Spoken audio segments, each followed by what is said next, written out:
Con quello che costa mi ci assemblo un PC desktop. Sicuro? Andiamo a vedere.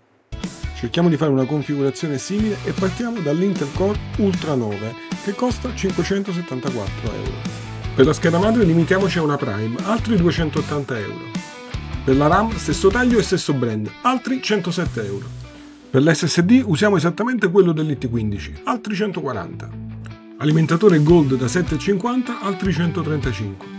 Prendiamo un sistema di raffreddamento di media qualità, altri 86. Ovviamente ci serve un case, minimo sindacale, 67 euro. E non ho aggiunto una scheda video e non ho tenuto conto degli sconti Keycom.